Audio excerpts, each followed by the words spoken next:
Vamos a, mis hermanos, a finalizar la exposición del capítulo 31 de la Confesión de Fe, que nos habla acerca de el estado del hombre después de la muerte y de la resurrección de los muertos. Expusimos la semana pasada el primer párrafo de este capítulo, que se enfoca en lo que se conoce teológicamente como el estado intermedio, lo que acontece en el momento en que el hombre muere hasta el momento de su resurrección, es decir, en ese periodo desde su muerte hasta la resurrección. En esta mañana vamos a ver el párrafo 2 y párrafo 3, que se enfocan los dos párrafos en, hemos colocado por título la transformación final, se enfoca acerca de la resurrección, se enfoca en torno a la resurrección de nuestros cuerpos. Ese es el enfoque del párrafo 2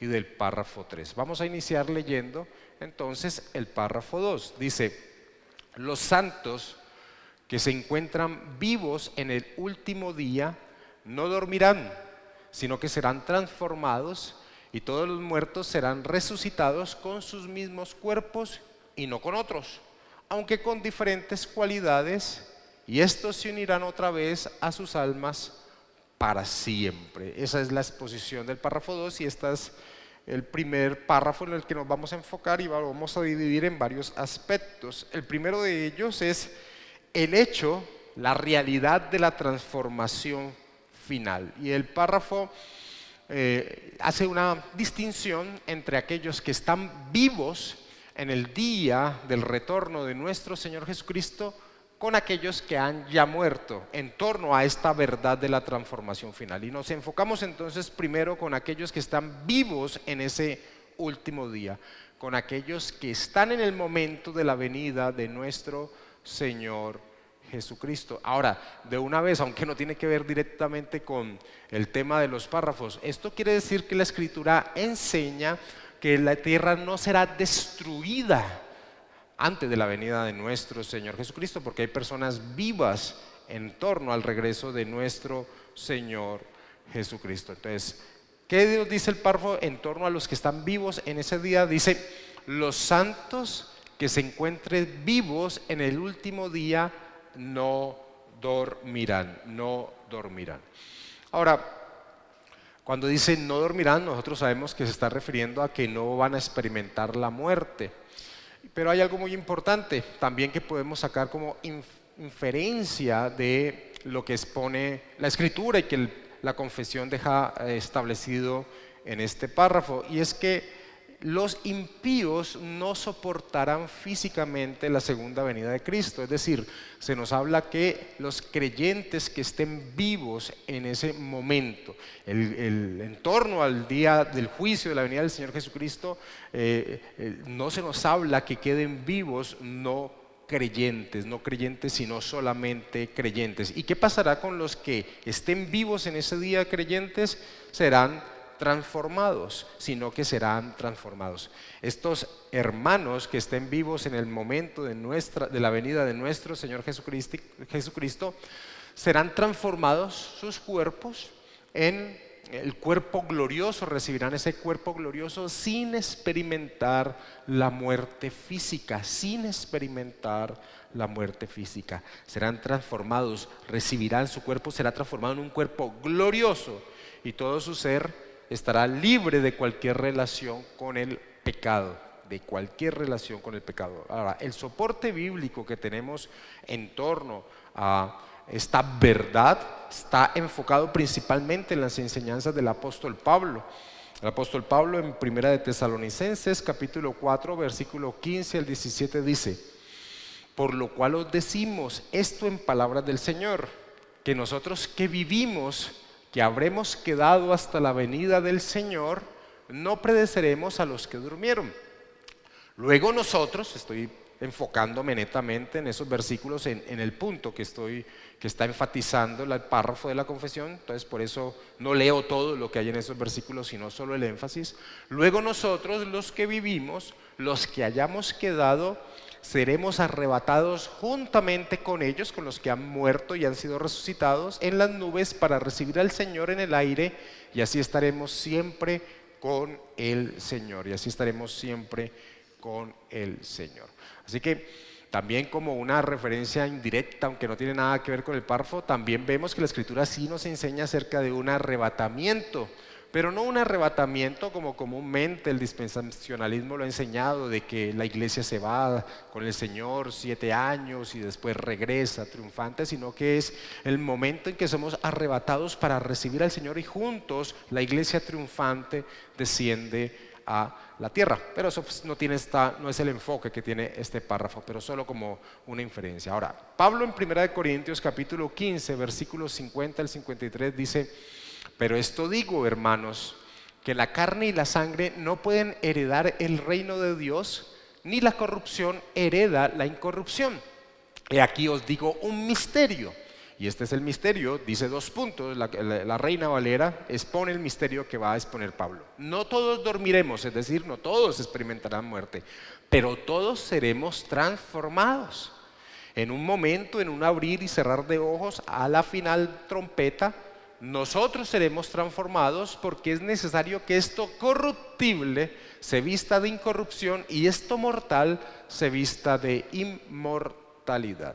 Así que en torno al hecho de la transformación de los cuerpos, la confesión inicia enfocándose en aquellos que estén vivos en aquel último día del regreso de nuestro Señor Jesucristo. Y a continuación, la confesión se enfoca en aquellos que ya han partido, aquellos que están muertos. Y por eso sigue diciendo de la siguiente manera: y todos los muertos serán resucitados. Ahora, aquí cuando dice y todos los muertos serán resucitados, nos está hablando de la resurrección en general, es decir, la resurrección de justos e injustos, la resurrección de justos e injustos, y todos los muertos serán resucitados. Los teólogos hablan acerca del propósito de la resurrección corporal de justos e injustos, en torno a que tiene que ver con un aspecto más legal que cualquier otra cosa, porque es el hombre en su composición natural, es decir, cuerpo y espíritu, cuerpo y alma, que se presenta en torno al juicio del día final. Es por eso que los teólogos se enfocan en torno al propósito de la resurrección antes del juicio, con un propósito judicial, El soporte que tenemos en torno a y todos los muertos serán resucitados, podemos enfocarlo en 3 pasajes en toda la Escritura, no porque solo 3 pasajes hablen de la resurrección, sino que en 3 pasajes de la Escritura, y estos pasajes que voy a colocar ahora son importantes porque voy a repetirlos más adelante, no los voy a exponer exactamente igual, pero voy a repetirlos más adelante, porque son esos 3 pasajes que nos hablan de la resurrección en el mismo momento, en el mismo día, de justos e injustos. O sea, tenemos 3 pasajes en la Escritura donde se nos habla de la resurrección de los justos, no independiente de los injustos, sino que cuando se habla de la resurrección de justos e injustos, en esos 3 pasajes se nos habla que es en el mismo momento. Ahora, esto es importante, y aunque me salgo un poquito una vez más de lo que enseña el enfoque del párrafo de la confesión de fe, eso tira por el piso cualquier posición premilenialista o dispensacionalista en torno a la escatología, es decir, una resurrección primero de algunos y tiempo después la resurrección de otros. Eso no lo enseña la Escritura. La Escritura, cuando nos habla acerca de la resurrección y se enfoca en hablar no tanto de la resurrección de justos e injustos, la expone en torno a que sucede en un mismo momento. Daniel capítulo 12, versículo 2 dice: y muchos. Ahora, así lo traduce Reina Valera, Nueva Versión Internacional traduce de una mejor manera ese y muchos, mejor, las multitudes es un mejor entendimiento, porque el y muchos pareciera ser que algunos no resucitan, y no, la mejor expresión es, por ejemplo, como dice Nueva Versión Internacional, las multitudes de los que duermen en el polvo de la tierra serán despertados, unos para vida eterna y otros para vergüenza y confusión perpetua. Unos para vida eterna y otros para vergüenza y confusión perpetua. Juan capítulo 5, versículo 28 al 29 dice: no os maravilléis de esto, porque vendrá hora cuando todos los que están en los sepulcros oirán su voz, y los que hicieron lo bueno saldrán a resurrección de vida, mas los que hicieron lo malo a resurrección de condenación. Dos textos en que nos hablan acerca de la resurrección de los muertos. Se nos habla que sucede en el mismo instante o la ve relacionada en el momento entre la resurrección de los justos y los injustos. Y en Hechos capítulo 24, versículo 15 dice: teniendo esperanza en Dios de que ha de haber resurrección de los muertos, así de justos como de injustos, así de justos como de injustos. Y esta es la transformación, esto es el enfoque del párrafo en torno a la transformación de aquellos que han muerto y que serán resucitados en aquel día. Pero se enfoca en torno a la resurrección en general, la resurrección de justos y la resurrección de injustos. En el mismo momento, en ese día, en el día del Señor, la Escritura no ve una resurrección de unos en un momento y de otros en otro momento, sino que todos se enfocan en aquel último día.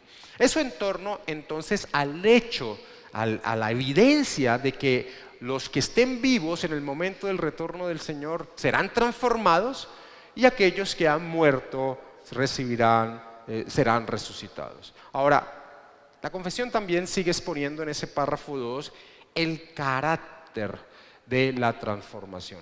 El carácter tiene que ver con la forma, no sé si cabe el término, la naturaleza de la transformación. ¿Cómo será?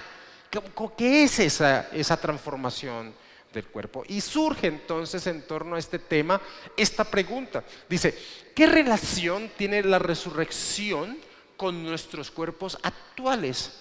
¿Qué relación hay de esa transformación y de esa resurrección de aquellos que ya han muerto con los cuerpos, en el caso de los que han muerto, que tenían?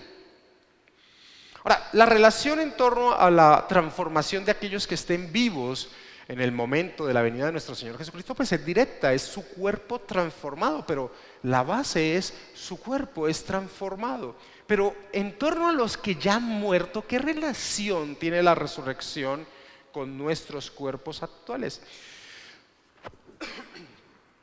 Porque es importante decir que cuando hablamos de resurrección, estamos hablando de lo que sucede con los cuerpos de los que ya han muerto, porque recuerden que la semana pasada vimos que nuestro espíritu, nuestra alma, no muere, siempre está consciente, permanece en lo que hablamos del estado intermedio. Así que cuando hablamos de resurrección, nos estamos enfocando en torno a los que ya han muerto. Y aquí la confesión entonces se enfoca en cuál es el carácter, la manera, cuál es la forma, cuál es la relación de ese cuerpo que murió con aquel que es resucitado.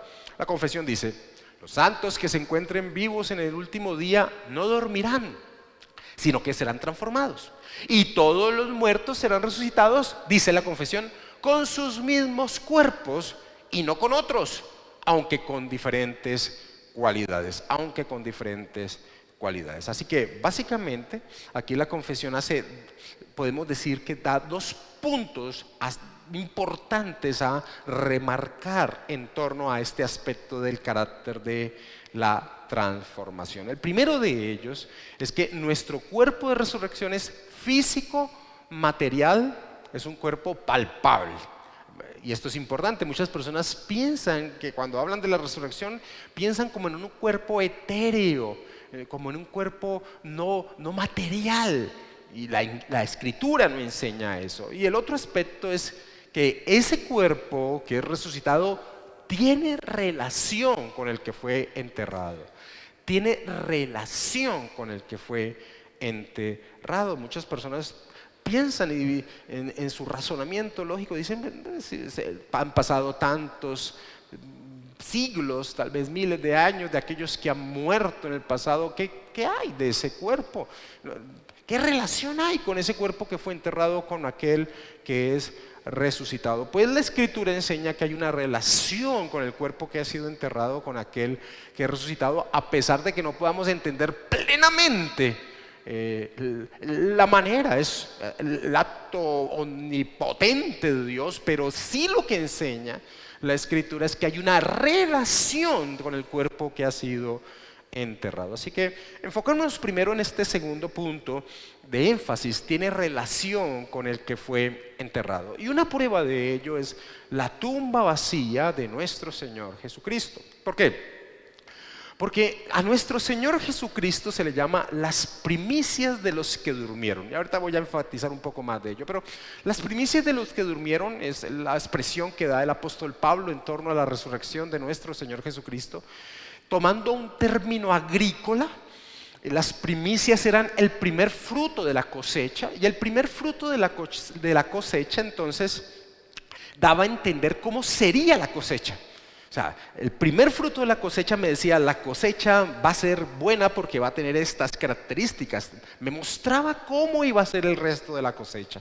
Cuando el apóstol Pablo habla que Cristo es las primicias de los que durmieron, está hablando que Cristo es la muestra de cómo será la resurrección de aquellos que están unidos a Él, de cómo será su cuerpo. Ahora, que la tumba de Cristo estuviera vacía, lo que nos enseña es que hay una relación directa entre el cuerpo que es sepultado y el que resucita. ¿Por qué?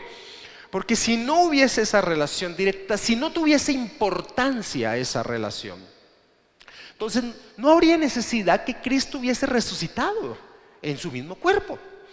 Podría estar el cuerpo de Cristo sepultado, pero Cristo haber resucitado y estar con sus discípulos con otro cuerpo. No importa, no había relación. Pero lo que nos enseña que la tumba de Cristo esté vacía es que hay una relación directa de su cuerpo con el cuerpo que resucita. Y esto enseña algo muy, muy importante. Pero lo voy a decir ahorita en un punto más adelante. ¿Cuál es el soporte escritural que tenemos de este aspecto? Por ejemplo, en el Evangelio de Juan, nuestro Señor Jesucristo dice: no os maravilléis de esto, porque vendrá hora cuando todos los que están en los sepulcros oirán su voz, y los que hicieron lo bueno saldrán a resurrección de vida, mas los que hicieron lo malo una resurrección de condenación. Ahora, el vínculo que hace nuestro Señor Jesucristo es que los que están en el sepulcro es en la indicación de la relación que hay con el cuerpo que ha sido sepultado con aquel que surge. Si no, no tendría que nombrar acerca de sepulcro la expresión que da nuestro Señor Jesucristo. Ahora, claramente el pasaje que nos enseña con más potencia esto acerca de la relación que hay del cuerpo que es enterrado con aquel que resucita, ese vínculo que hay,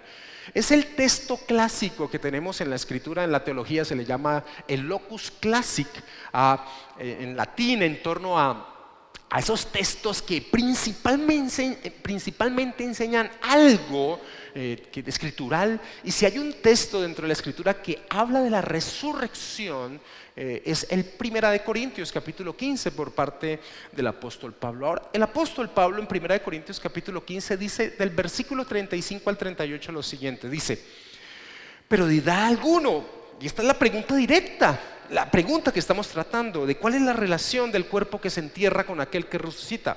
Pero dirá alguno: ¿cómo resucitarán los muertos? ¿Con qué cuerpo vendrán? Pablo dice: necio, lo que tú siembras no es el cuerpo que ha de salir, sino el grano desnudo, ya sea de trigo o de otro grano. Pero Dios le da el cuerpo como Él quiso, y a cada semilla su propio cuerpo. Pablo toma una analogía, una ilustración de una semilla que se siembra. Esa semilla es el cuerpo que se entierra, pero lo que surge un cuerpo, surge maravilloso. No es la misma semilla, pero tiene identidad con la semilla. No está independiente de la semilla. Es maravilloso lo que surge, pero hay una identidad con el cuerpo que ha sido enterrado. Esa es la figura que toma el apóstol Pablo. De aquí viene un punto importante. ¿Por qué esa relación del cuerpo con el cuerpo que resucita? Y es que no nos podemos olvidar que aún el hombre caído sigue siendo imagen y semejanza de Dios, y la fe cristiana ha dado un gran valor a la imagen de Dios, que aún es natural, es común dentro de la fe cristiana el enterrar a sus muertos en torno a ese vínculo vínculo a esa relación que hay entre el cuerpo que es enterrado y el cuerpo que surge de la resurrección de ella. Hay un vínculo directo. Yo sé que hoy en día es común que las personas cremen a sus muertos, y esto no va en contra de que la omnipotencia de Dios no tenga el poder de levantar de esa misma identidad, de esas cenizas que quedan en torno al día de la resurrección. Pero la cremación nunca fue la forma en que el cristiano entierra a sus muertos, porque el cristiano entiende el vínculo directo que hay de ese cuerpo que se entierra. Es un simbolismo de ese cuerpo que se entierra con aquel que es resucitado de los muertos. Ese simbolismo tiene la fuerza en torno a ser sepultado a alguien, no en torno a si Dios tiene poder o no de levantar de esas cenizas cuando alguien es cremado, en torno al día de la resurrección. Pero la fe cristiana ha visto un simbolismo directo del vínculo de aquel cuerpo que se entierra con aquel que surge en el día de la resurrección. Así que el punto es que hay una relación en torno al cuerpo que se entierra y el cuerpo que surge, y esto el apóstol Pablo lo enfoca a la analogía que hace con la semilla que se entierra. Ahora, el segundo punto que tocábamos es que nuestro cuerpo de resurrección es físico, es material, es palpable. No, el cuerpo que resucita no es un cuerpo etéreo, no, es un cuerpo material, es un cuerpo material. El apóstol Pablo dice en 1 Corintios 15, del versículo 48 al 49, cual el terrenal, también los terrenales, y cual el celestial, también los celestiales. Así como hemos traído la imagen del terrenal, traeremos también la imagen del celestial. Ahora, básicamente lo que está enfocando el apóstol Pablo en ese 1 Corintios 15, una vez más lo expongo, es que Cristo es las primicias de los que durmieron, y nos está diciendo, pues, tal cual como es la imagen del celestial, así será la resurrección de los que están unidos a nuestro Señor Jesucristo. Y el cuerpo de nuestro Señor Jesucristo era físico, era material. Era físico, era material. Y de esto tenemos gran soporte escritural en torno al cuerpo con que se levantó nuestro Señor Jesucristo, el cuerpo de resurrección de nuestro Señor. Y como Él es las primicias, Él es el modelo, entonces nosotros podemos conocer acerca de cómo serán nuestros cuerpos cuando resucitemos. En Juan capítulo 20, versículo 27 dice, luego dijo Tomás, dice el Evangelio, luego dijo a Tomás, y esto es cuando el Señor Jesucristo se aparece por segunda vez a sus discípulos, cuando ya está presente Tomás, que no estaba en la primera vez y que decía, si no lo veo, no creo que realmente haya resucitado.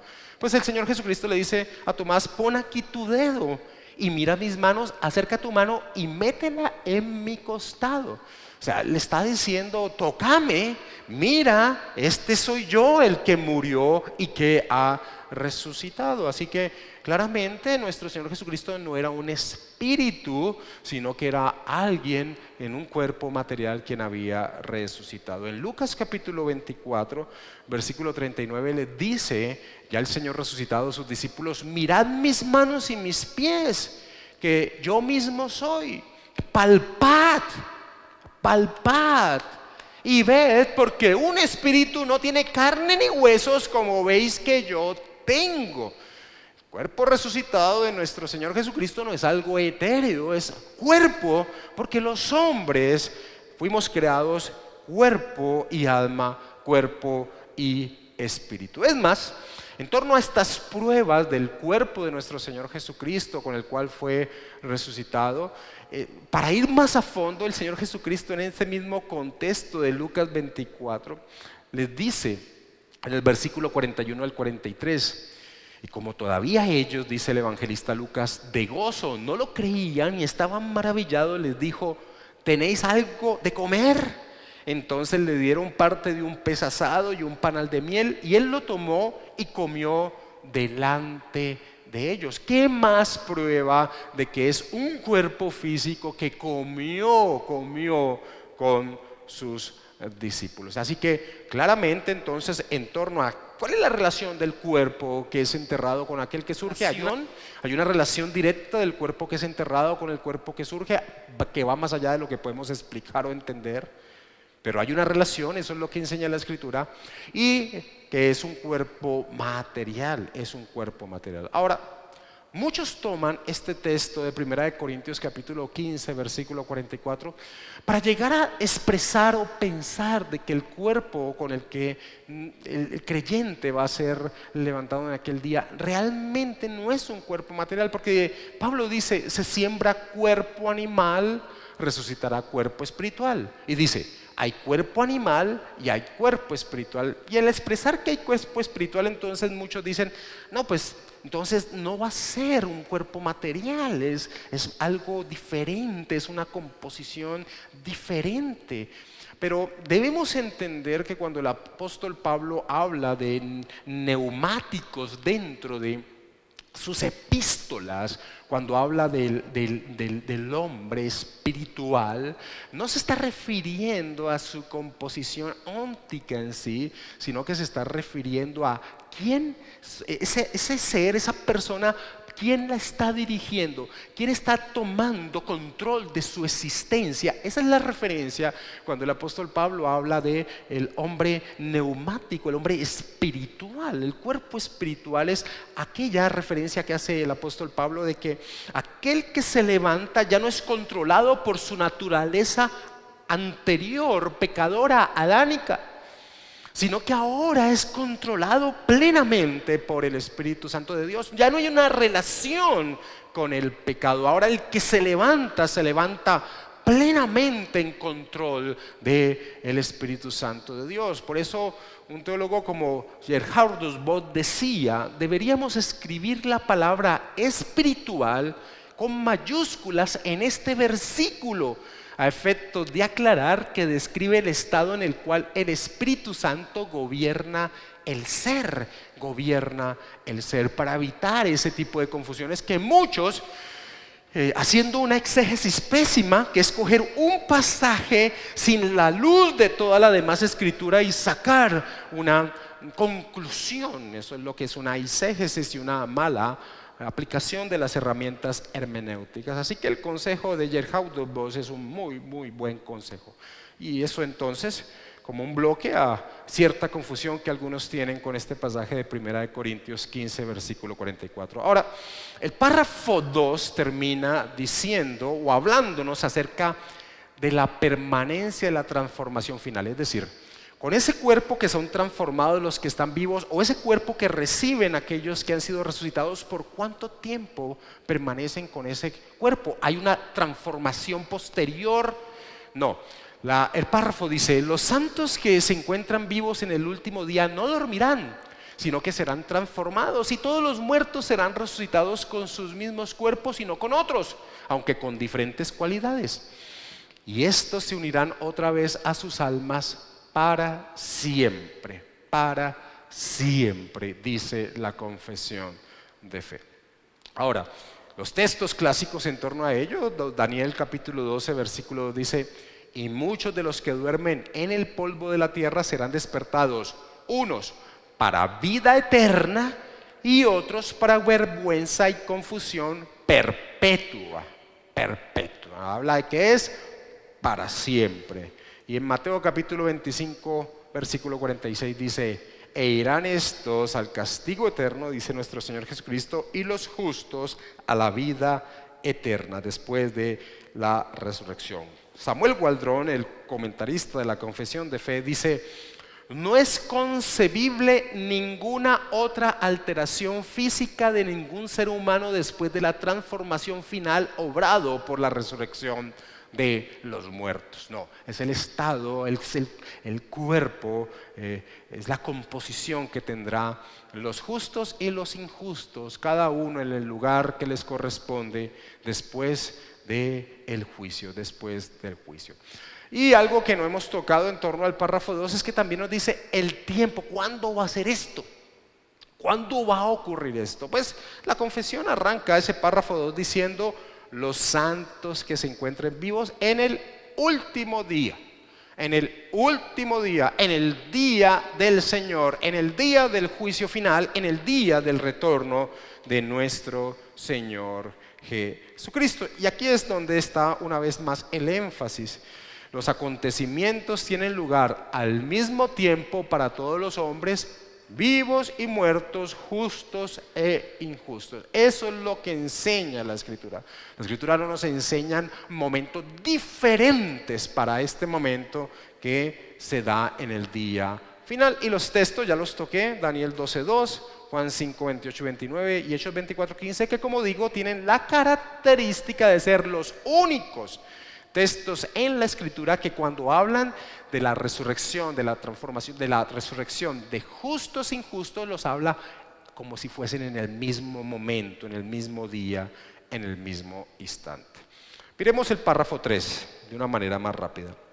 El párrafo 2 se ha enfocado en torno a, digámoslo así, ese vínculo, esa identidad, y enfocándonos principalmente en los creyentes, en los justos resucitados, en ese vínculo, en esa identidad del cuerpo enterrado con aquel que surge.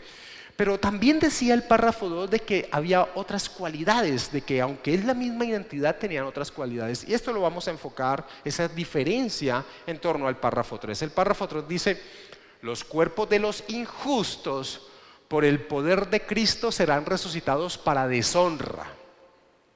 Los cuerpos de los justos, por su espíritu, para honra, y serán hechos entonces semejantes al cuerpo glorioso de Cristo. Serán hechos semejantes al cuerpo glorioso de nuestro Señor Jesucristo. Ahora, la confesión en torno al párrafo 3 se enfoca primero, en este párrafo 3, en torno a la resurrección de los injustos.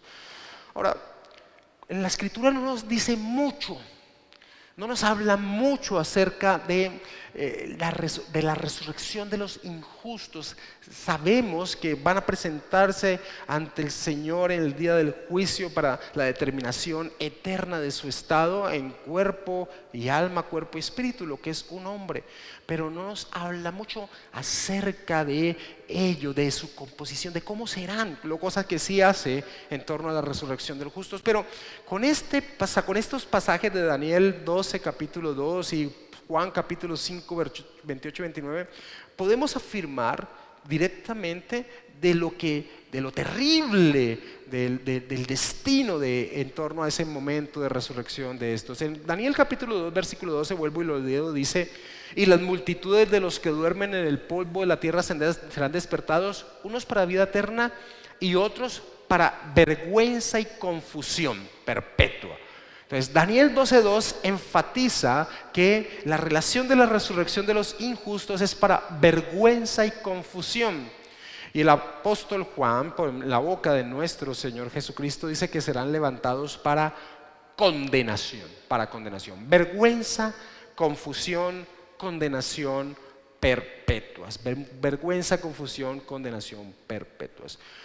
Y muchos teólogos, y estoy de acuerdo con ellos, dicen que así como el cuerpo que ahora vamos a ver del justo es levantado aunque hay una identidad con unas características espectaculares, hay una relación del cuerpo resucitado del injusto con sus características caídas.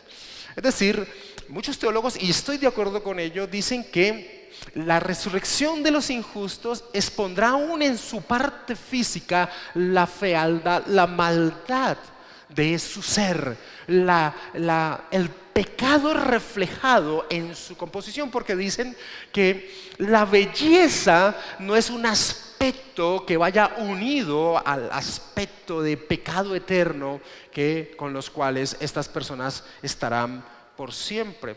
Es decir, va a haber aún en su imagen, y aunque esto es algo que va más allá de lo que la Escritura enseña, pienso que tiene relación. Y ha sido así en la imaginación de la cristiandad. La imagen de la cristiandad siempre ha visto a aquel que es condenado no en un aspecto de belleza y de llamativa gloria, sino con un aspecto de oscuridad. Algunos teólogos dicen: si el cuerpo resucitado de los justos es maravilloso, podemos pensar que el cuerpo resucitado de los injustos refleja la naturaleza fea y repugnante del pecado que invade su ser, Y no quise pasar por alto algo que el comentarista de la Confesión de Fe, Samuel Waldron, dice en torno a ese engaño de algunos que creen que se librarán de la mano de Dios en la muerte. Que piensan que como si Dios solo tuviera control cuando están en vida en este peregrinaje, piensan que quitándose la vida o cuando mueran entonces no estarán a la mano del alcance de Dios. Waldron dice: los amigos inconversos jamás deberían pensar que la muerte es una manera de escapar de la ira divina. Aún la muerte no refugia de Dios. Aún de allí el poderoso brazo de la ira divina puede sacarlos y hacerlos estar delante de su terrible trono el último día.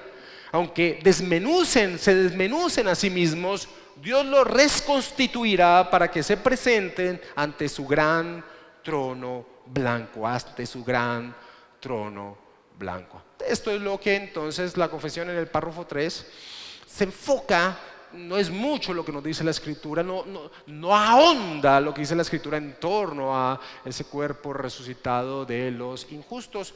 Pero cuando habla de la resurrección de los justos, dice ese párrafo 3, los cuerpos de los justos por su Espíritu, por el Espíritu Santo, son transformados para honra o son levantados para honra y serán hechos entonces semejantes al cuerpo glorioso de Cristo.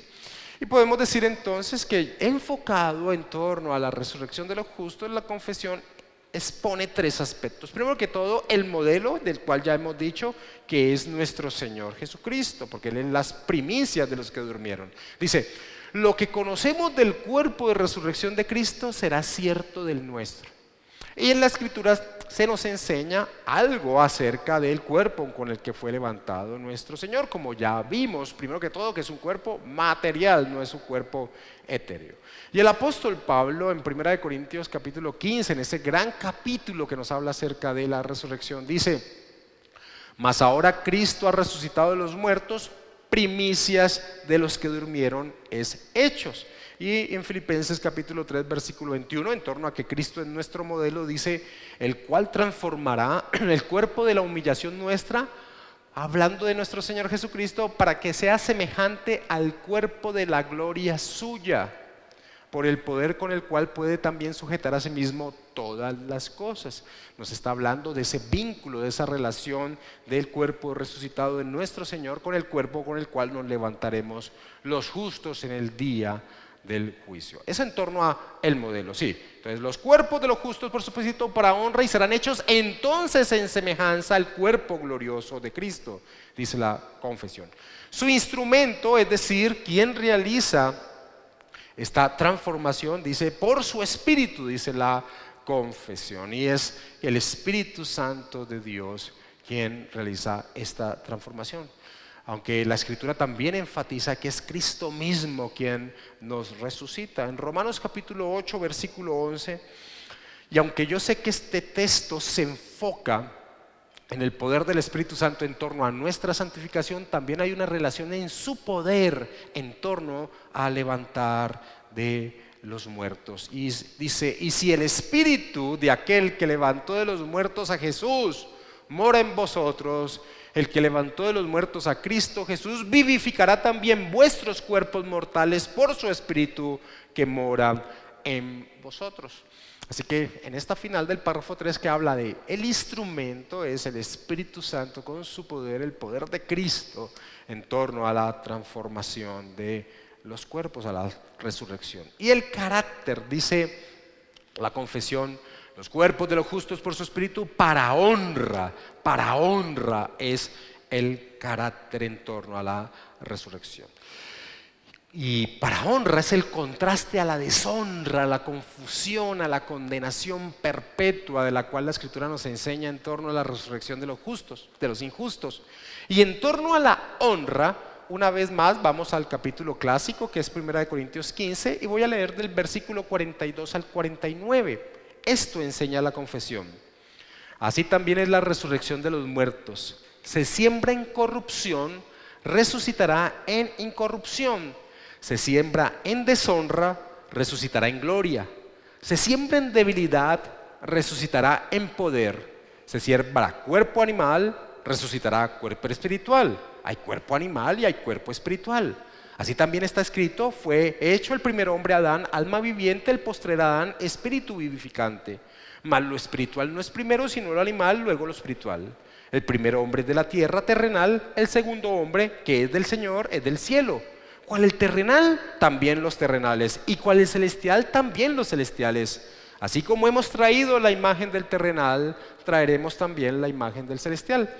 Y en ese contraste que hace el apóstol Pablo entre ese cuerpo que se siembra, es decir, el cuerpo que tuvimos en este peregrinaje todavía con las consecuencias del estado caído, un cuerpo influenciado por el pecado, en ese contraste dice terrenal y el otro dice el que sale es celestial.